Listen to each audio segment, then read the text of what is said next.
শিক্ষাৰ ক্ষেত্ৰত অসম চৰকাৰে যি ষ্টেপ লৈছে সেইটো সঁচাই শলাগ ল'বলগীয়া আৰু এতিয়া এক নতুন আঁচনি মুকলি কৰিছে ছাত্ৰ ছাত্ৰীসকলৰ কাৰণে যিসকলে পঢ়াৰ সিহঁতৰ খৰচা উঠাব পৰা নাই বা ঘৰৰ ফালৰ পৰা সিহঁতক এফৰ্ড কৰিব পৰা নাই তেনে ক্ষেত্ৰত অসম চৰকাৰে এটা ধুনীয়া সুবিধা আপোনালোকলৈ লৈ আহিছে 2 লাখ টকালৈকে আপোনালোকে লাভ কৰিব পাৰিব বা লোন এটা পাব বেংকৰ পৰা আৰু তাত সাবসিডিও থাকিব পৰৱৰ্তী সময়ত সাবসিডি কিমান দিয়ে সেইটো মুখ্যমন্ত্ৰীয়ে জনাই দিব তো সাবসিডি ডেফিনেটলি থাকিব তাত আৰু আপোনালোকৰ যি ৰেট অফ ইন্টাৰেষ্ট হয় সেইটো হয়তো বহুতেই কম হ'ব কাৰণ যেহেতু এটো শিক্ষাৰ ক্ষেত্ৰত হোৱা লোন সেয়েহে এটোত আপোনালোকে বহুতখিনি ৰেহাই পাই যাব তো এই আঁচনিখনৰ নাম হ'ল অভিনন্দন শিক্ষা ঋণ ৰাজসাহায্য আঁচনি 2.0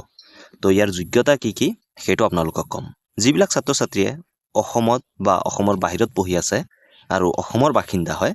তেনে ক্ষেত্ৰত হিহতে এই সুবিধা লাভ কৰিব পাৰিব আৰু এই আঁচনিখনৰ অধীনত যিমানখিনি আপোনালোকে লাভ কৰিব তাৰ ন্যূনতম ঋণৰ পৰিমাণ হ'ব 2 লাখ টকা মানে আপুনি 2 লাখতকৈ বেছিও ল'ব পাৰে কিন্তু আপুনি কমসে কম 2 লাখ টকা এটা সাহায্য পাব পাৰে বেংকৰ পৰা যদি আপোনালোকে অসমত বা অসমৰ বাহিৰত পঢ়ি আছে তো কোৰ্স অনুযায়ী আপোনালোকে লোনটো পাব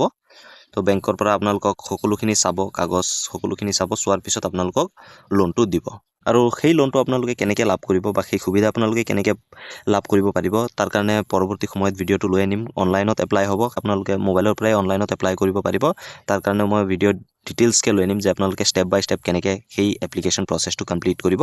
সেহে আপোনালোকে যদি আপোনালোকৰ প্ৰয়োজন হৈছে যে আপোনাৰ পইচাৰ অভাৱৰ কাৰণে আপুনি আপোনাৰ কোৰ্সটো কমপ্লিট কৰিব পৰা নাই বা পঢ়াৰ ক্ষেত্ৰত আপোনালোকে লোন ল'ব বিচাৰে তেনে ক্ষেত্ৰত আপোনালোকে অতি সহজে কিন্তু সেই লোন লাভ কৰিব পাৰিব এতিয়া আৰু ইয়াৰ পৰা আপোনালোকে কিন্তু সাবসিডিও পাই যাব সেহে আপোনালোকে এই লোনটো আপোনালোকৰ যদি দৰকাৰ হৈ আছে তেনে ক্ষেত্ৰত আপোনালোকে ল'ব পাৰে পৰৱৰ্তী ভিডিঅত মই অনলাইনৰ কমপ্লিট প্ৰসেসটো দেখাম চেনেলটো সাবস্ক্ৰাইব কৰিবলৈ নাপাহৰিব আৰু এই আঁচনি আপুনি এবাৰহে লাভ কৰিব পাৰিব যে আপোনালোকে এবাৰহে এই আঁচনিৰ সুবিধাটো পাব ইয়াৰ পিছত আপুনি আকৌ এবাৰ সুবিধা নাপায় কিন্তু কিছুমান ব্যক্তি এই সুবিধাৰ পৰা বঞ্চিত হ'ব যেনে বিধায়কৰ ল'ৰা ছোৱালী বা পঞ্চায়তৰ কৰ্মচাৰী আৰু স্থায়ী কৰ্মচাৰীৰ সৰকাৰি কৰ্মচাৰীৰ যদি কোনোবা ল'ৰা ছোৱালী আছে সিহঁতে নাপায় সেয়ে যদি আপোনাৰ দেউতা বা মা সৰকাৰি চাকৰিয়াল হয় বা বিধায়ক হয় বা পঞ্চায়তৰ কৰ্মচাৰী হয় তেনে ক্ষেত্ৰত কিন্তু এই সুবিধাটো আপোনালোকে